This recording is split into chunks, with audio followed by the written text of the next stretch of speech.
This is an emergency. We had 2 intel team agents undercover at the PF Contract Forces of Africa. The CFA have captured them both. They don't have long to live. You've got to get them out of there ASAP. Since our mission at the oil field, we're no longer just business rivals to the CFA. We're enemies, and they want revenge. Our men will be killed the moment the interrogation's complete. And then it won't just be a matter of 2 dead soldiers. Their execution will be a catalyst, sparking resentment within Diamond Dogs against the CFA. Our men will push us to retaliate. Then things will cease to be about business. We'll be starting a personal war.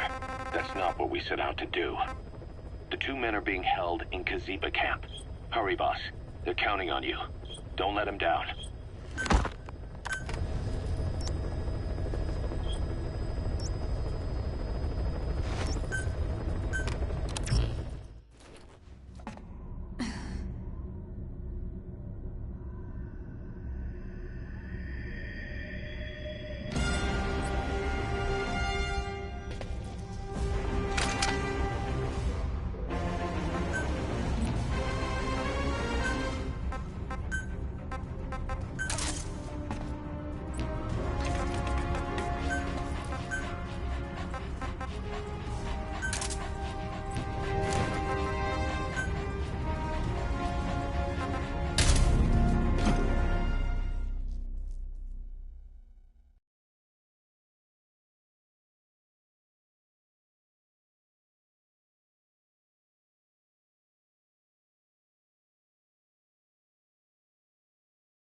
Intel team members are being held captive by the PF in that area, the CFA. Your job is to rescue them. They don't have long to live. It appears that one of our 2 men has broken out of the encampment and is on the run. He contacted us to say he was surrounded. That's the last we heard from him. Your map is marked with a predicted field of movement based on where his transmissions cut off. The other man is still captive inside the encampment. Boss, rescue our men. Extract them both and get them back to Mother Base.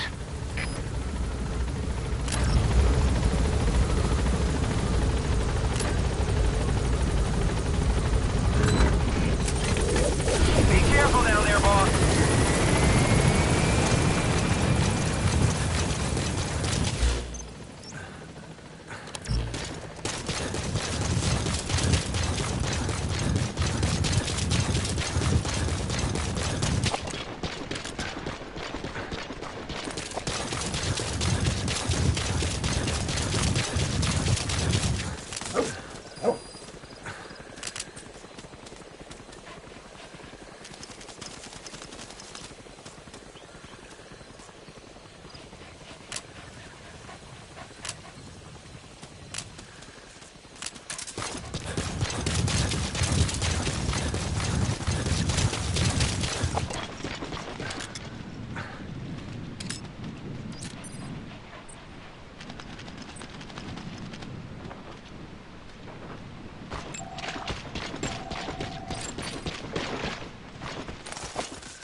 Roger that.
Ziba camp, an enemy outpost. It's got good visibility and not many places to hide. Use the landscape wherever possible.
Delta 6. Geen teken van die ontsnapper. Geen instructie.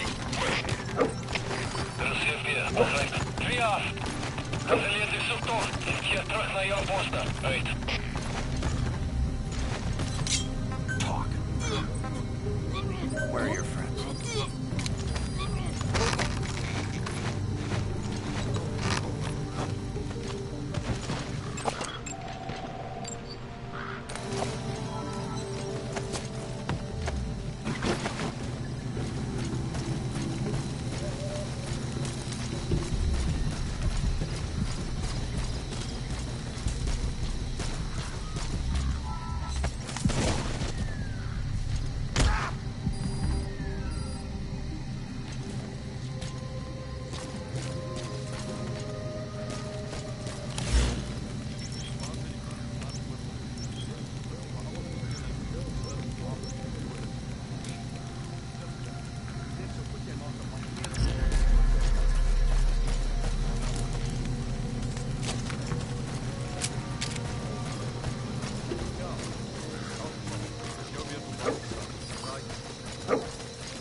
That's him.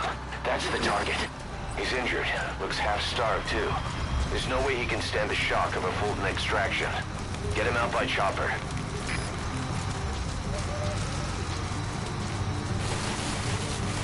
They kept saying the disease was her fault. Just shouting it at me. Over and over. Kept saying, you think we're angry? The poor bastards. Roger.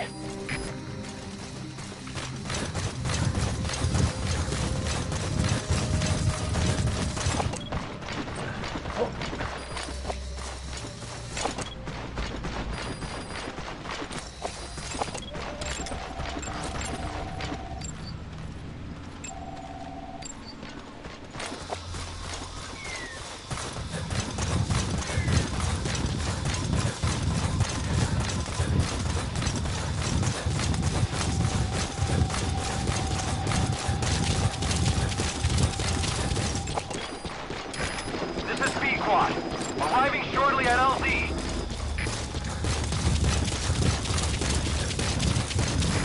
This is Pequod. Have arrived at LZ. Will stand by.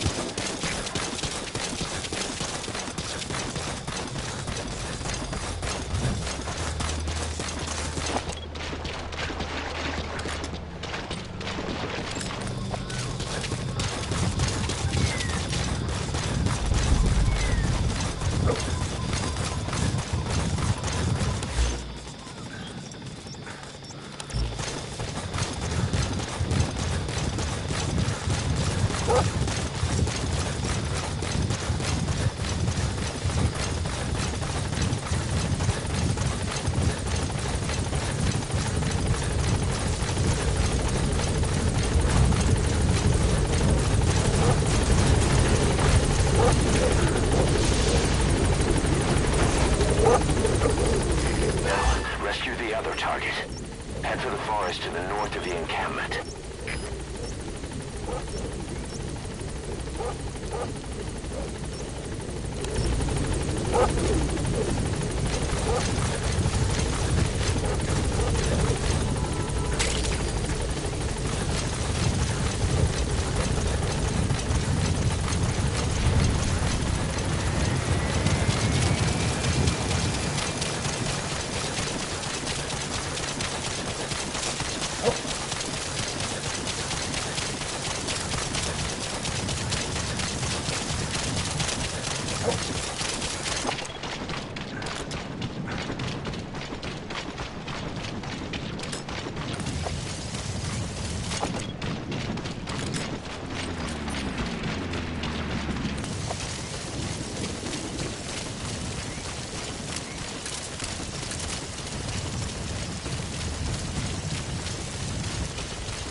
Our staff member on the run last contacted us from that forest. The enemy PF already has troops spread out in a manhunt to find him. Keep your eyes open. Extract our man before their search team can find him. Check his location on your iDroid. You've reached the target's predicted field of movement. If he's gone to ground, he'll have hidden himself somewhere in that area. Find him.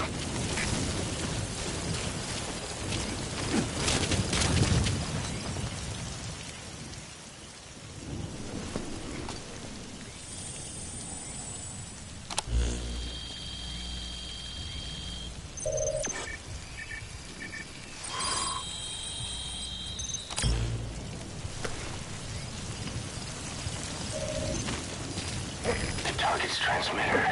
He must have dropped it trying to contact us again. Judging from its data log, not much time has passed since the transmitter was dropped. He should be close by. Alright, that's the target. Quickly, extract him while you can. Never told them to take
the Diamond Dogs. Thank you.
Hey! Yo!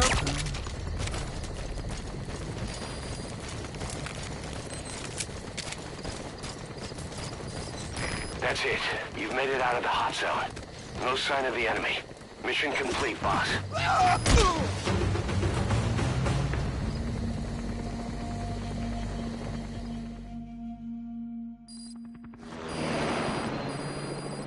He's coming too. Roger that.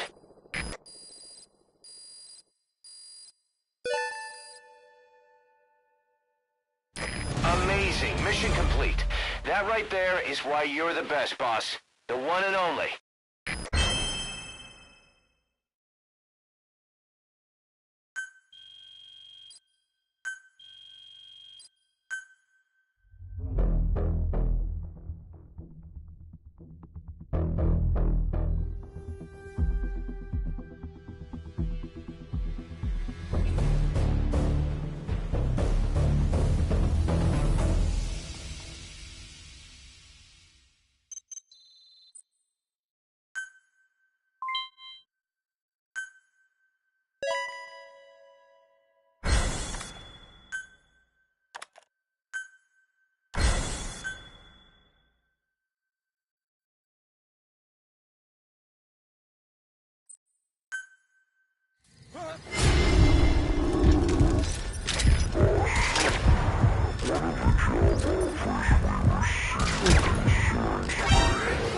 There's a PF commander who's been talking big about getting into the nuclear arms trade. This could be connected. Okay? And there's another contract I'd like you to handle. It's a wet job, but we need to divert Cypher's attention. Check the mission list for the details.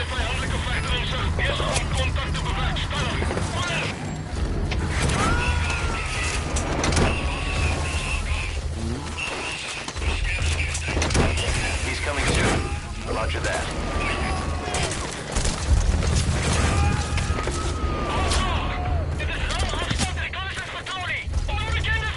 You gotta extract him.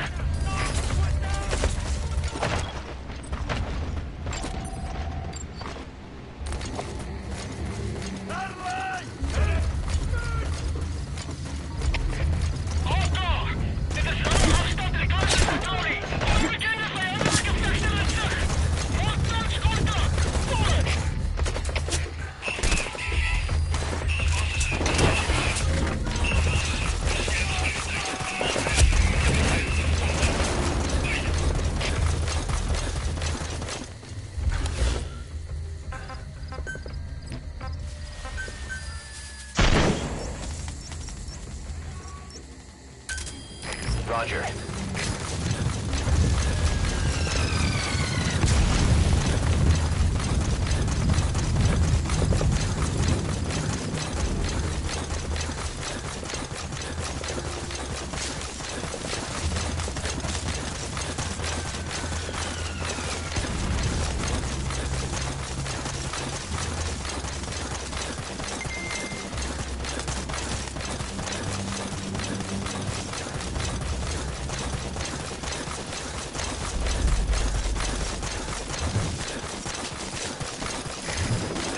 Squad. Arriving shortly at LZ.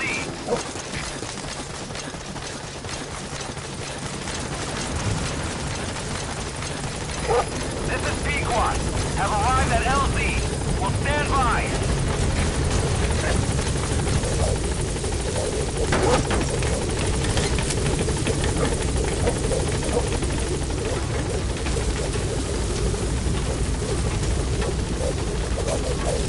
Gaining altitude.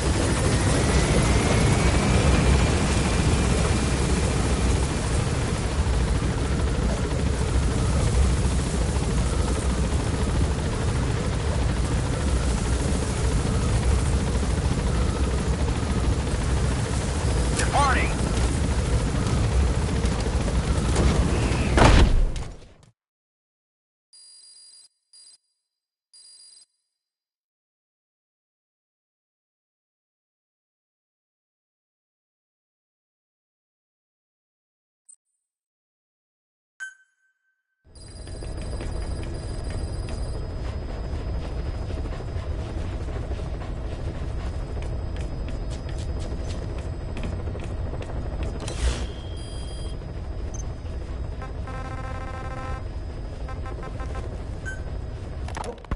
Boss, sorry to keep you waiting. We finally finished analyzing that yellow cake cipher was moving. There was nothing unusual about the composition of the yellow cake itself. Most of it was oxidized uranium, with the rest being impurities, various metals as well as traces of organic matter.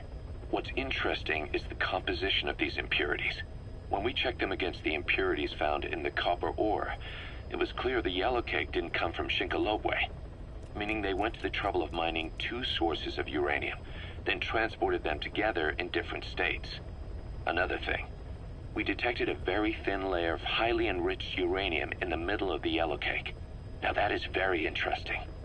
It may not be a lot, but it points to the existence of uranium-enriching technology.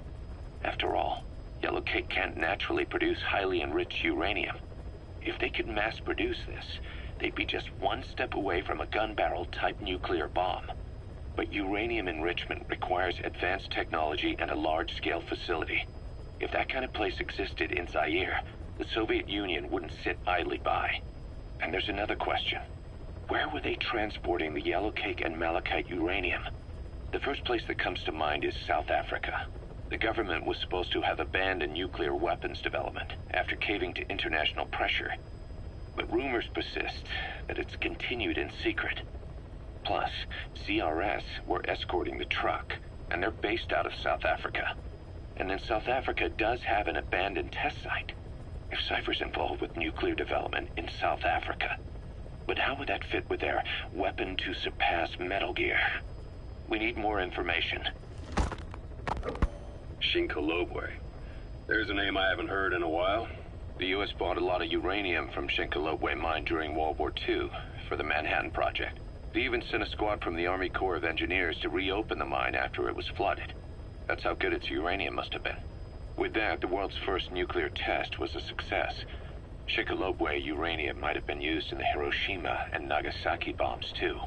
Just hearing its name is like seeing all the phantoms of the war rise up to haunt us.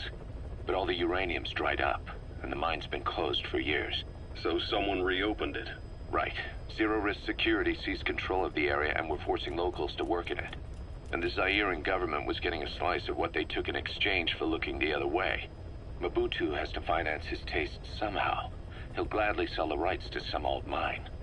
The question is, why would zero-risk security do this kind of thing? Or rather, why were their employers, Cypher, interested in an abandoned mine? Maybe getting trace amounts of uranium, yet to the naked eye it appears to be ordinary malachite. Meaning security would be lax. Not a very efficient way of obtaining it, but easier to move. But how would they enrich it at its destination? Did the yellow cake really have a layer of highly enriched uranium in it? Having trouble believing it? No. If they say it's real, then it's real. In which case, they might have some enrichment method that we don't know about. And this was to test it out? It's possible. And that would mean it's almost complete. Rogue Coyote operates mainly out of Africa these days. Of the 3 PFs, they're the smallest. However, they scooped up most of the Rhodesian SAS after the country collapsed 4 years ago. Picture their entire organization as one big special forces unit. With Rhodesia a British colony, the Rhodesian SAS had its origins in 22 SAS Sea Squadron. They started out as a group known as the Southern Rhodesia Volunteers, but in '51 they were incorporated into 22 SAS as members of the British Commonwealth and deployed to fight guerrillas in the Malayan emergency. Even now, 22 SAS keeps the Sea Squadron designation empty in recognition of their service. In a way, you could say the SAS almost makes up the core of Rogue Coyote. Later on, they were bolstered by other talent, including former Celis Scouts and 32 Battalion. These guys are direct descendants of the best special forces in the world. They won't go down without a fight. Don't get careless. Kunganga Mine. A civil war's been going on in that region for the last 20 years. It's being fought by what are now 2 ethnic groups, the Buta and the Mbele. Originally, you could barely tell them apart, but the reason for the current armed conflict goes back to World War I. After the war, their land was colonized by a European power, and it decided to give local control to the Buta. That split the 2 groups into rulers and subjects, laying the foundations for an inevitable civil war. The friction between them remained even after they won independence from Europe. The Buta are holding on to power to this day, and the Mbele rebels continue to fight back.